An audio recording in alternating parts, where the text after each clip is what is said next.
It was a stormy night unlike any other. The rain hammered relentlessly against the highway asphalt, turning the darkness into an impenetrable veil. Pulled over on the shoulder of that desolate road, a black luxury Mercedes sat idling, its fogged-up windows hiding a terrible secret. Inside, a 60-year-old man held a silver revolver in his trembling hands. Richard took a deep breath, each inhalation feeling like it weighed a ton. His eyes were bloodshot, swollen from crying, and his face carried the heavy burden of someone who had lost all reason to go on. He raised the gun slowly, feeling the freezing metal press against his temple. He closed his eyes. This was where it would all end. But suddenly, a blinding light flooded his rearview mirror, followed by an insistent honking that sliced through the night like a blade. Annoyed, Richard lowered the weapon and looked back. It was a rusted, beat-up Ford Taurus, its high beams flashing in sheer desperation. The door of the Taurus flew open, and a frail figure dashed out into the torrential rain.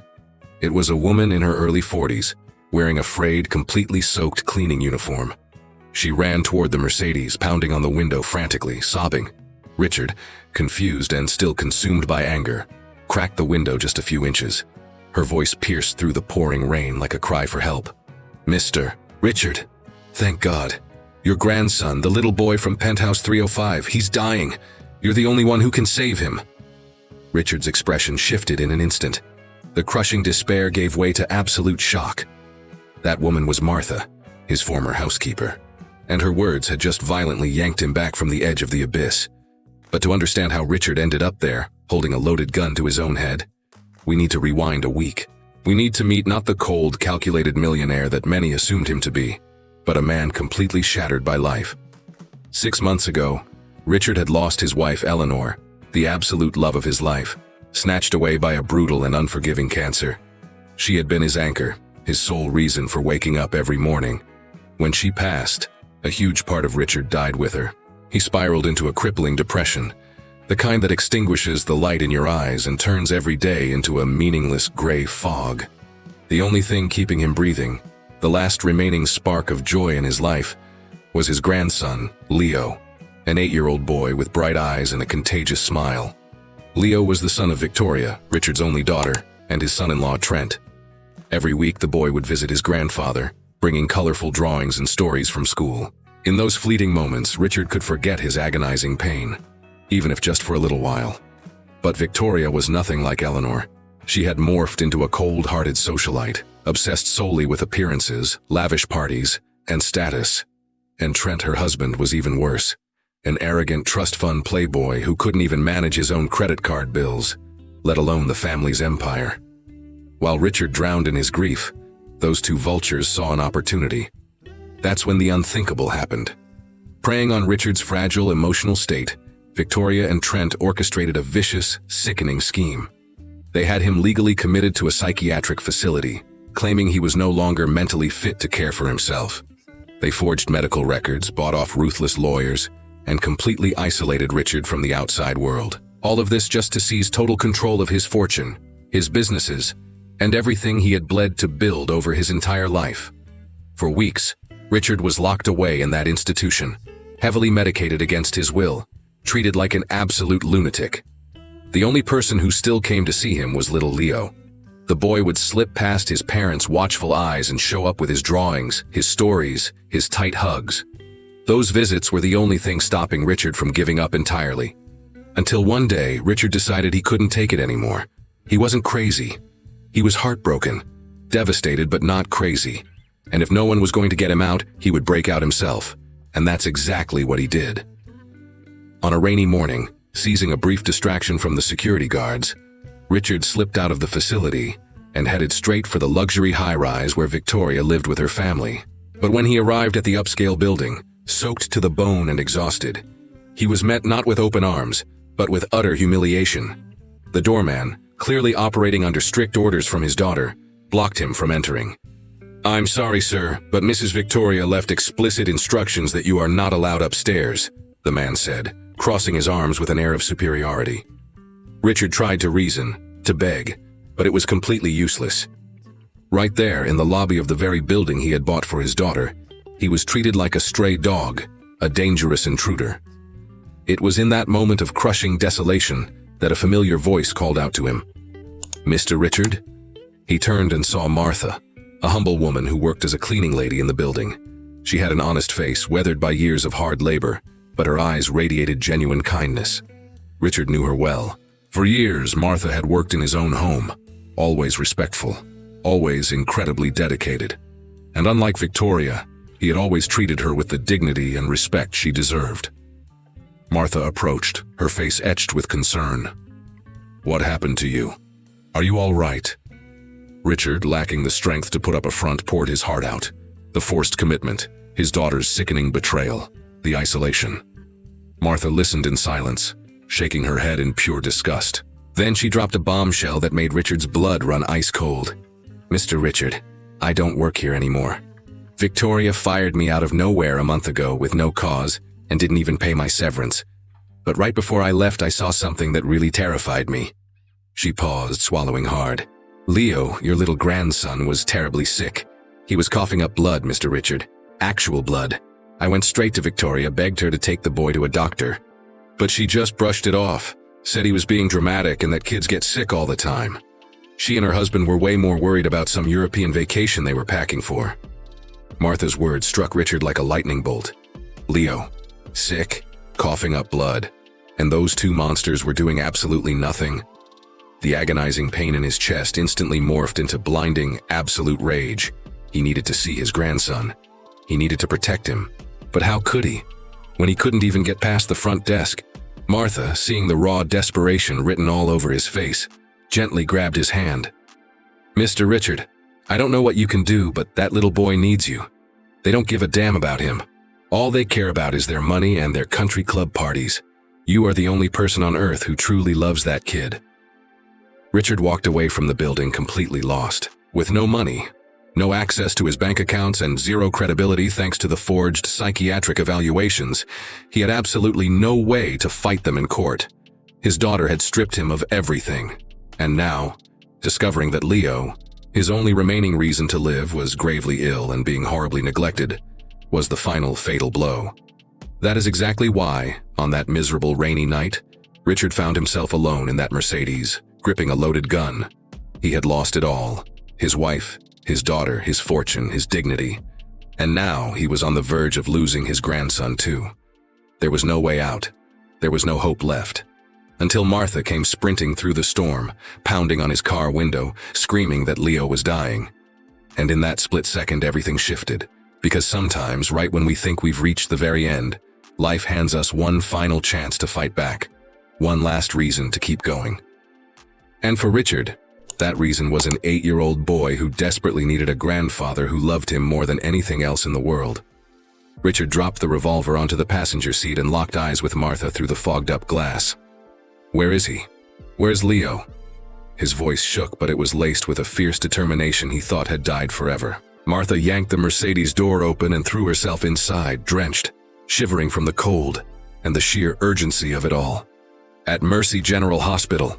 I was picking up a cleaning shift there today and I saw them rush him in on an ambulance. Mr. Richard."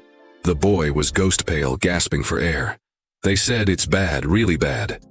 Richard gunned the engine and slammed his foot on the gas.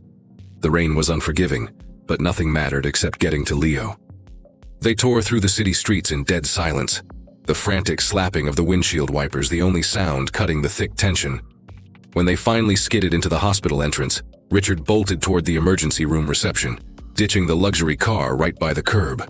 He rushed the front desk, completely out of breath. "My grandson, Leo Davis, he was just brought in. I need to see him right now." The nurse typed something into her keyboard, frowning. Then, she looked up, her expression tightening into an uncomfortable grimace. "And you are?" "Richard Davis, the boy's grandfather. I need to see him, please." The receptionist glanced back at her screen, then back at him. "Sir, there's a strict flag in the system. The child's mother, Victoria Davis, left explicit legal instructions that you are denied access to any medical information regarding the patient." The words hit Richard like a brutal punch to the gut. "What do you mean? I'm his grandfather, it's my right." The receptionist lowered her voice to a harsh whisper. "Sir, my system shows that you have been legally declared mentally unstable and a potential threat. I am so sorry, but I absolutely cannot let you through those doors." Richard felt his knees buckle. Martha grabbed him by the arm, keeping him from collapsing onto the linoleum floor. "This cannot be happening," he muttered, completely shell-shocked. That woman, his own flesh and blood, had actually gone so far as to paint him as a violent threat to his own grandson. Her cruelty knew no bounds. He tried to argue, to plead with her, but the receptionist just robotically repeated that she was following protocol. Hospital security guards started closing in, alerted by the commotion. Martha tugged hard on Richard's sleeve. "Come on, Mr. Richard. We need to figure out another way. Causing a scene here isn't going to help him." Outside the hospital doors, shielded slightly by the concrete awning, Richard slumped onto an icy stone bench. He buried his face in his hands, trying to process the nightmare. Banned from seeing Leo. Blocked from even knowing if the boy was going to survive the night. His own daughter had erased him, turning him into a ghost, into a dangerous stranger. Martha sat down next to him, soaking wet and running on fumes, but unshakable. "We're gonna find a way, Mr. Richard. There has to be a way." He looked up at her and for the first time in months, felt a wave of profound, genuine gratitude toward another human being. This working-class woman, who didn't owe him a damn thing, who had been tossed aside like garbage by his own daughter, was sitting right by his side when the rest of the world had left him for dead. Then, an idea sparked in Richard's mind. "I'm going to fix this right now. I'll go to the bank, pull out whatever cash I need, and hire the most ruthless attorneys in this state. I'll tear up those restraining orders, prove I'm sane, and rip my grandson right out of that witch's hands." He stood up, fueled by a sudden rush of adrenaline, and asked Martha to take him to the nearest branch of his bank. When they walked into the lobby, Richard headed straight for the ATM. He slid his platinum card in and punched the pin. The screen flashed a cold, automated message. "Card restricted, please contact your branch." He tried his backup card. Same message. Then another. And another. Every single one. Frozen. His heart hammering against his ribs, he marched up to the teller and demanded to see the branch manager. It took nearly an hour of waiting, and when he finally sat across from the man in the tailored suit, the news was utterly devastating. "Mr. Davis, all of your accounts have been frozen. A legally binding power of attorney has been registered by your son-in-law, Trent Sterling. He filed paperwork claiming temporary civil incapacitation due to your psychiatric hold, giving him total control over all your assets." Richard couldn't even form words. The breath was knocked right out of his lungs. Trent, that arrogant, incompetent leech, now controlled everything. Every last cent, every piece of real estate, every company Richard had built through decades of relentless grit, was now in the hands of a man he deeply despised. But I'm standing right here. I'm completely sane. This is a sick joke." The manager just shook his head, offering a look of helpless pity. "Sir, I completely understand your frustration, but legally, until a judge revokes that power of attorney, my hands are tied. You would need a lawyer and a new psychiatric evaluation to contest the initial hold." Richard stumbled out of the bank like a drunk man.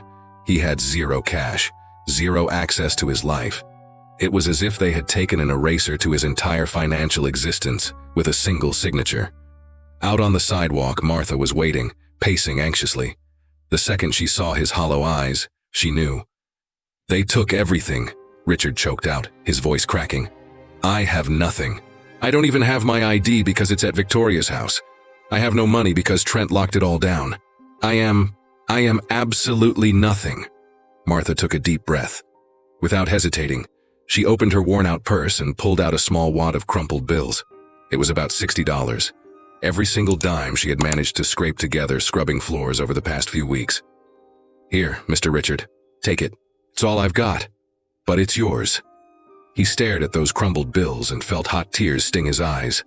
A titan of industry who used to move millions, who had built a massive empire, was now surviving on $60 handed to him by a cleaning lady his daughter had stiffed on her last paycheck. The humiliation was absolute, crushing. But at the same exact time, there was something else there. Something Richard thought was extinct in this world. Humanity. Kindness.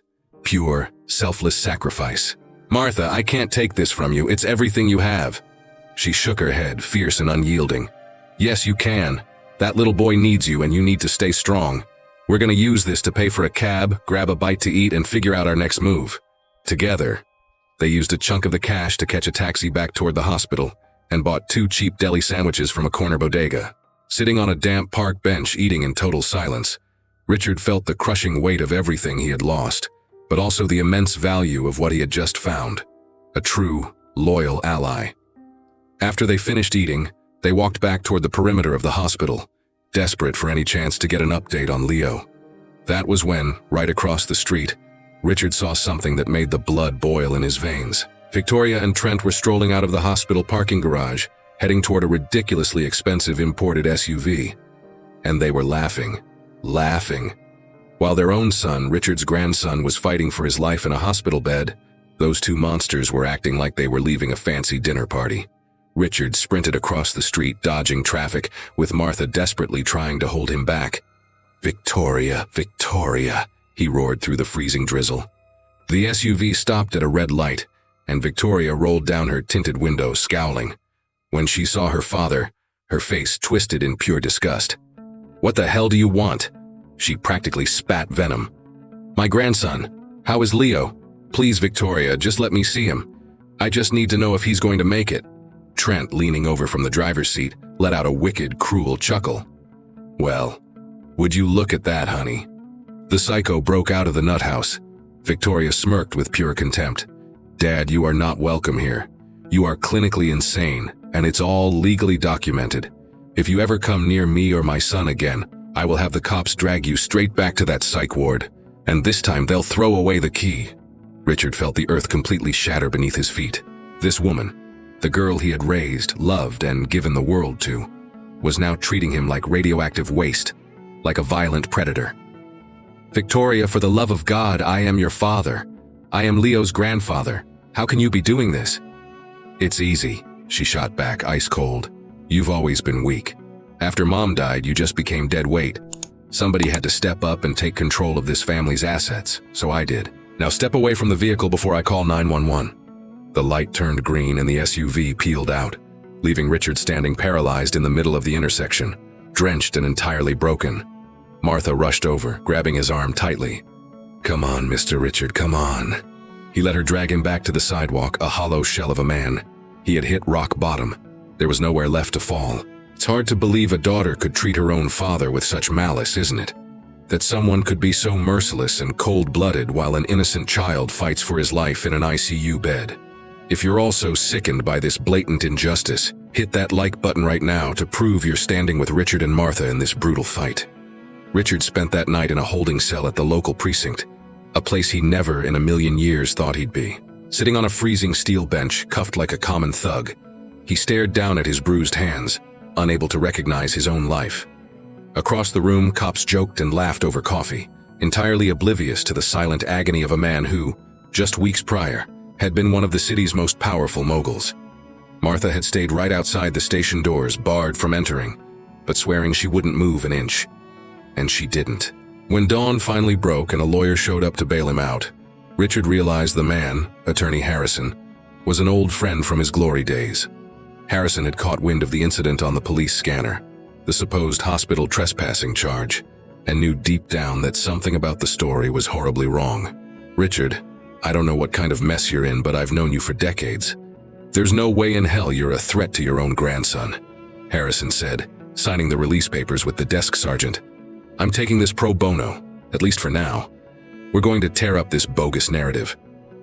Richard gripped the lawyer's hand tightly, feeling the first tiny sliver of hope in days. But the moment he walked out the heavy glass doors and saw Martha waiting by the steps, the sheer terror on her face suffocated any relief he felt. She was ghost pale, her eyes puffy and bloodshot from crying. In her shaky hands, she gripped a cheap burner phone. "Mr. Richard," her voice was a fragile, trembling whisper. I managed to get a hold of a nurse I'm friends with on the inside. She told me Leo took a turn for the worse." Richard felt the pavement drop away. "What do you mean, a turn for the worse? What happened?" Martha swallowed hard, choking back a sob. "He urgently needs a bone marrow transplant. It's the only shot he has left. But they can't find a match in his immediate file. They need to swab everyone. Parents, grandparents, aunts, uncles, any blood relative." A sudden, desperate spark of hope flared in Richard's chest. "Then they can test me. I'm his grandfather, I could be a match." But Martha's face darkened, looking even more horrified. "Mr. Richard, it gets worse. Victoria and Trent, they flat out refused to get tested. The silence that followed was deafening. Richard couldn't comprehend the words hitting his ears. Refused? What do you mean they refused? They're his parents. How can you refuse a simple swab that could literally save your own child's life? Martha wiped the tears streaming down her cheeks. The nurse said they pulled the doctor aside, claiming they were terrified of medical procedures, that they absolutely refused to undergo surgery even if they were a match. They said they'd rather wait for an anonymous donor from the National Registry. But Mr. Richard, she choked, her voice breaking entirely. The time little Leo has left. He can't wait. The odds of finding a stranger who matches are incredibly slim. And it could take months. Months that he simply does not have. Richard felt his legs give out again. Attorney Harrison, who had caught every word, grabbed his shoulder. Richard, as his grandfather, you can be swabbed.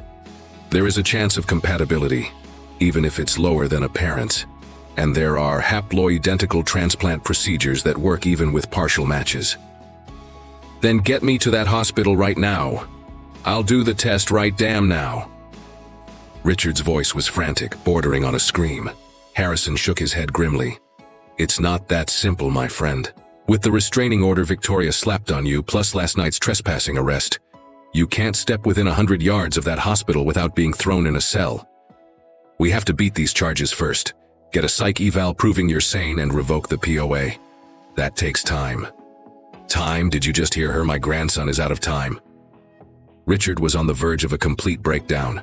Every passing second was a second stolen from Leo's life. And there he was, totally paralyzed by legal red tape and the monstrous greed of his own daughter. Martha grabbed his hand, squeezing it with everything she had. We'll figure something out, Mr. Richard. There has to be a way. But for the very first time, even she looked like her spirit was breaking. The sheer weight of the injustice was suffocating. How could such pure evil exist in the world? How could a mother let her own child die because she was afraid of a needle? How could a daughter block a grandfather from saving his blood? Attorney Harrison put a firm hand on Richard's back. Here's the play. I'm going to file an emergency injunction with the family court, pleading imminent risk of death to a minor, demanding your right to be tested. But I'll shoot straight with you, Richard. Courts move slow. This could take days, maybe even weeks, depending on the judge. Days. Weeks. Richard repeated the words like they were a death sentence, because they were. Every sunrise could be Leo's last, and he was trapped, powerless, a victim of the system and human depravity. They sat back down on a bench near the precinct, utterly exhausted and out of options. The morning sun was trying to break through the overcast sky, but in Richard's world, it was pitch black.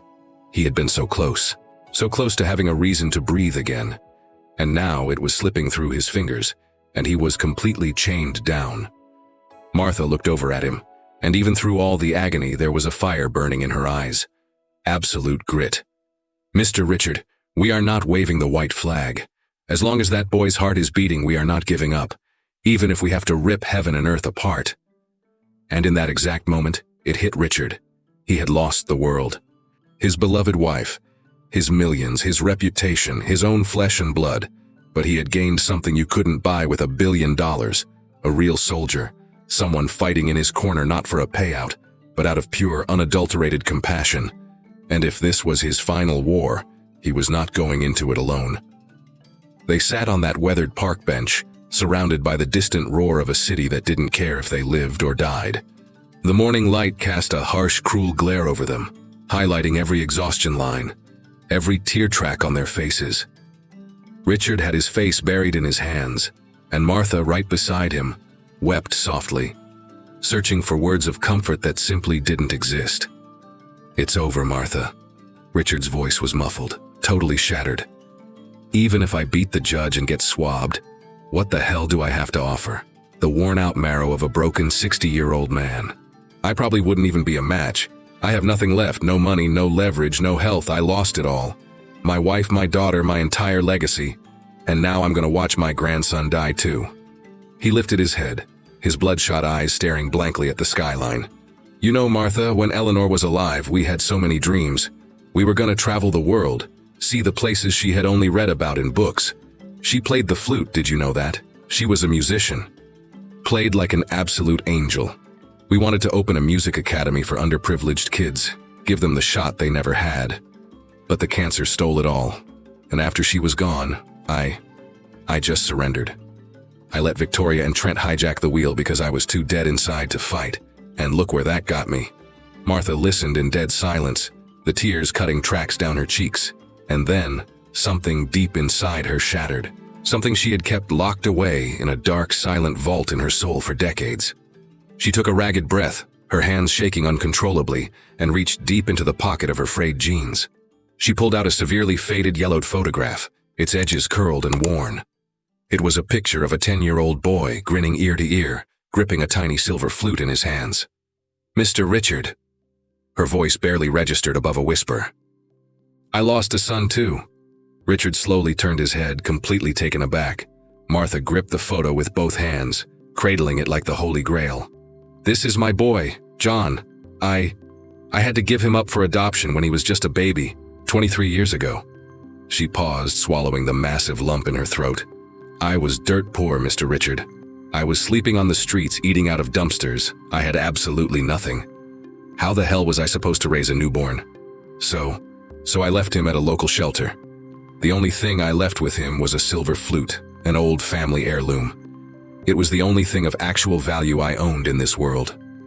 I tied it around his little neck on a string, like a protective charm, so that he'd never forget he had a mother, and that his mother loved him fiercely, even if she couldn't afford to keep him." The tears were free-falling now. "I never ever forgot his face, Mr. Richard. Not once. Every single day of my miserable life, I thought about him. Prayed he was safe, prayed he was happy, prayed some good family had taken him in, and I never tried to track him down because I was so deeply ashamed. Ashamed that I had abandoned my own flesh and blood." Richard sat completely paralyzed, captivated by her raw confession. Martha pushed on, her voice trembling violently. "But the other day, at your daughter's high-rise, right before she threw me out, I saw a man. A young doctor wearing a white coat doing a house call in the building. His name badge read Dr. John. When he walked past me in the lobby, I locked eyes with him. And Mr. Richard..." She squeezed her eyes shut, dragged back to that exact second. Hanging from his neck like a necklace was a tiny silver flute. It was small, vintage, the exact identical match to the one I strapped to my baby 23 years ago. I swear to God it was the exact same one. I recognized the engravings, the shape. It was hers. Martha was practically hyperventilating. "He has no idea who I am. He walked right past me like I was a ghost, just another invisible cleaning lady. But I knew. I felt it in my bones. That man was my son, my John." Richard gently took the worn photo from Martha's shaking hands and stared at it. A silver flute. Dr. John. Something dormant in the back of his mind began to violently shift, puzzle pieces slamming together in the dark. He closed his eyes, rewinding the tape of his life. Years ago, Eleanor was still alive. They were driving home from a symphony gala when they spotted a young, pregnant girl huddled on the sidewalk, freezing in the brutal cold. Eleanor, with that massive, bleeding heart of hers, ordered the driver to pull over. She got out, talked to the girl, bought her a hot meal, handed her a stack of cash. And right before they drove off, Eleanor had unlatched her instrument case and pulled out her absolute favorite silver flute, a priceless family antique. "Take this," Eleanor had told the runaway girl. "Pawn it and buy what your baby needs, or keep it for him as a gift." Richard slowly opened his eyes, staring at Martha with a look of absolute mind-bending shock.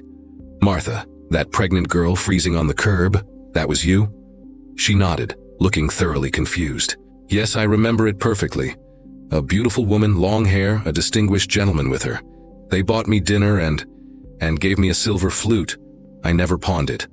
I just couldn't do it. I tied it to my baby before I gave him to the shelter." A massive chill ripped down Richard's spine. "Martha, that woman was my wife. Eleanor. The flute she handed you was hers, and you passed it to John." He could barely pull oxygen into his lungs. "And now this John, this Dr. John, he might be right here in the city. He might be a doctor. And he might..." His voice cracked with a desperate, raging surge of hope. "He might be Leo's salvation." Martha's eyes went wide as the realization slammed into her. "Mr. Richard, do you really think..." "He's young, he's healthy, and if he really is your biological son, Martha, then maybe Maybe we can get him tested as a donor. Maybe he's a match. And even if he's not blood related to Leo, he might already be on the national registry. Or he can get swabbed.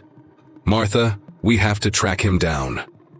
For the very first time in days, Richard felt something pulse through him that wasn't blinding agony. It was a lifeline. And Martha, staring down at the faded photo of the boy she hadn't held in 2 decades, felt a rush of something she hadn't felt in 23 years. The explosive possibility of a reunion, the chance to finally look him in the eye and tell him who she was. But Mr. Richard, Martha said, her voice laced with panic. How are we ever going to find him? I don't have an address. I don't know what hospital he works for. All I know is he was making a call at your daughter's building. Richard stood up from the bench, a lethal, unstoppable determination flooding his veins. Then that's exactly where we start. We're going to hunt down this doctor, John, figure out where he operates, and we are going to drop to our knees and beg for his help. And Martha, he gripped her shoulders firmly. You never stopped being a mother. You made the ultimate sacrifice back then, and now you might just get the chance to not only hold your son again, but to be the hero who saves him, to save Leo, through him. Martha squeezed Richard's hands back, and for the first time since this nightmare began, a faint, deeply genuine smile cracked across her face. We're gonna find him, Mr. Richard. I'm bringing my John home, and we are going to save your Leo.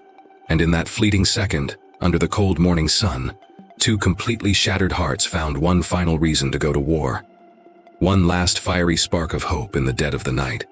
Richard had one final card to play, an old contact from his glory days, a private investigator named Ray, who still owed him some major favors. Feeding the last few coins from Martha's $60 into a filthy payphone, Richard dialed the number. Ray, I need you on the grid right now. It's life or death. I need the exact location of a doctor named John who was doing rounds at Mercy General. Ray, hearing the absolute desperation in his old friend's voice, pulled an all-nighter hacking through databases. By sunrise, he called the payphone back with intel that changed the entire game. Richard, I got him. Doctor, John Davis is the chief of hematology at Mercy General Hospital. And brace yourself. He is the lead attending physician handling your grandson Leo's case. When Richard relayed the news to Martha, her knees literally gave out. Her son, the infant she had surrendered to the state 23 years ago, was the man desperately trying to save Richard's grandson. Fate had woven a mind-bending, impossible web, colliding lives that had no business ever crossing paths again. They marched back to the hospital, but this time the energy was entirely different. They weren't desperate fugitives trying to break in. They were a mother hunting for her boy, and a titan fighting for his bloodline. Martha approached the front desk, calmly stating she needed an immediate, highly personal word with Dr. Davis. The receptionist, sensing the heavy, undeniable gravity radiating off the humble woman, picked up the phone. Few tense minutes later, a young man in a crisp white coat descended the main staircase. He looked to be in his late 20s, dark hair, sharp but gentle eyes, carrying an aura of quiet authority. And there, resting against his chest on a thin silver chain, was the vintage flute. Martha felt the air leave the room.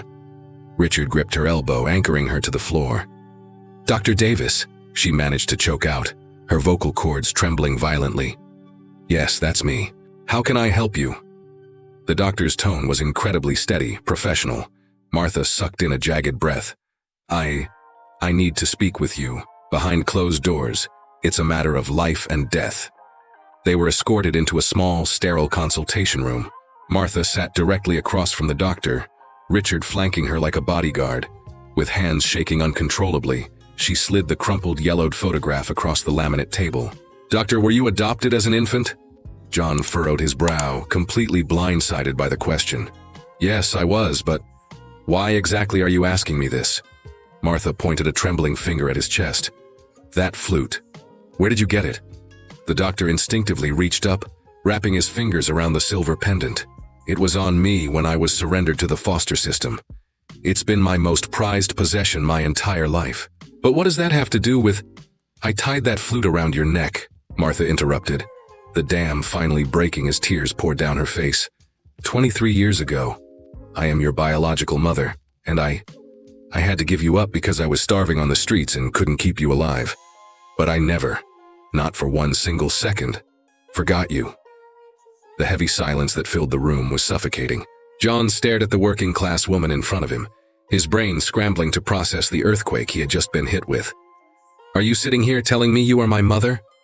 His voice was a hollow whisper of disbelief. Martha nodded, openly sobbing. "I know it sounds insane, but look at the photo. That's you at 10 years old. I snapped it through a chain-link fence at a schoolyard before I forced myself to walk away for good. And the flute. The second you walked past me in that lobby last week, I knew." John picked up the worn photo, his eyes locked onto it like a laser. Then he looked up at Martha. And something primal, something buried deep in his DNA, instantly recognized the absolute truth. I've spent my entire life wanting to find you. I always wondered why you let me go, if you ever even thought about me. Every single day," Martha wept, reaching across the table and grabbing his hands. "Every single day of my miserable life I grieved for you." John, still reeling from the shockwave, slowly turned his gaze to Richard. "And who are you? How do you fit into this?" Richard stepped forward, his posture straightening. "I am Leo's grandfather. The boy fighting for his life in your ICU, and the absolute hell we've been put through is the only reason we are all sitting in this room right now." They laid it all out. Victoria and Trent's sickening betrayal, their psychotic refusal to get swabbed for the boy, Richard's desperate, blocked attempts to save his own flesh and blood. John listened, his shock rapidly morphing into blinding professional fury. They flat out refused the swab, his own biological parents. His voice dripped with pure disgust.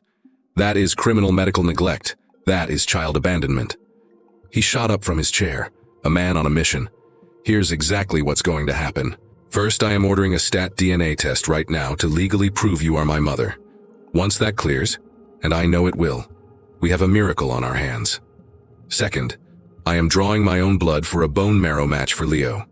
And third, I am filing an immediate formal medical directive declaring the minor, Leo, to be a victim of severe parental negligence and endangerment." The DNA swabs were rushed to the lab that exact afternoon, expedited under the doctor's direct orders. 48 hours later, the results hit his desk. Martha was, officially and unequivocally, John's biological mother. When he walked into the waiting room holding the printout, he didn't say a word. He just pulled Martha into a massive, crushing hug. 23 years of agonizing grief melting away in an instant. "Mom," he whispered into her hair, "I finally found you." But there was absolutely no time to pop champagne. Leo's vitals were crashing. John ran his own marrow compatibility panel that very evening. And when the lab tech handed him the results, it was as if God himself had tipped the scales. A 100% perfect match, a statistical anomaly. "It is astronomically rare to pull a perfect match outside of an immediate bloodline," John explained, visibly stunned. "But it happened. I am going to save that little boy's life." The transplant was fast-tracked for the following week, and John, weaponizing his authority as chief of medicine, fired off a devastating official report to Child Protective Services and the state Supreme Court, ruthlessly detailing Victoria and Trent's lethal negligence. He officially petitioned the court to grant Richard emergency temporary custody, attaching airtight psyche valves, proving the grandfather was of perfectly sound mind. Victoria tried to wage war. She threw money at vicious corporate lawyers and screamed threats. But this time, she wasn't kicking a broken, isolated old man.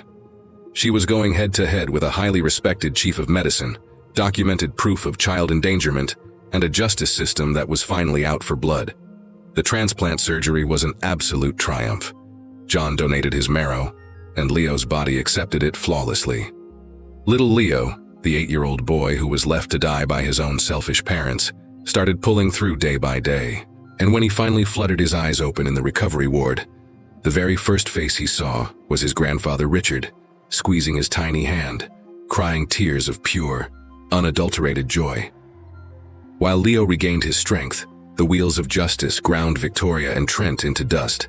Their massive financial frauds were ripped wide open by federal investigators. It came out that they had embezzled millions from Richard's holdings, forged medical and legal documents, and bribed dirty doctors. The feds froze every single one of their bank accounts, and a judge stripped them of all custody rights. The fraudulent power of attorney was shredded, and Richard was handed back the keys to his empire and his life. But Richard quickly realized that the billions in his bank account didn't mean a damn thing anymore. because he had acquired something infinitely more valuable. Months later, bathed in the golden afternoon sun of a city park, a scene played out that would have seemed completely impossible just a season ago. Leo, fully recovered and bursting with wild energy, was sprinting after a soccer ball, laughing at the top of his lungs. Richard sat on a wooden bench watching the boy with a massive, unbreakable smile on his face. Right beside him, Martha sat holding hands with John, her prodigal son, who now came over for Sunday dinners every week. And together, this incredibly unconventional, broken but mended family, built not by matching DNA but by sheer sacrifice, grit, and unconditional love, had finally found their peace. What did you think of Martha's incredible journey? She stepped up as a mother twice. First, by enduring the ultimate heartbreak of giving her baby away to save his life, and second, by fighting tooth and nail to help a shattered grandfather save his grandson. Do you think she made the right call leaving her infant at that shelter all those years ago? And what would you have done if you were in her shoes when they finally crossed paths? Drop your thoughts down in the comments below. I really want to hear your take on this, because when the dust settles, this story leaves us with a profound, undeniable truth. Money can build massive, impenetrable fortresses, but true love builds bridges that can cross any abyss. Sometimes the most humble person in the room, the one society treats like absolute dirt, is the one holding the master key to heal the deepest wounds of a billionaire's broken heart. It proves that family isn't just about the blood in your veins.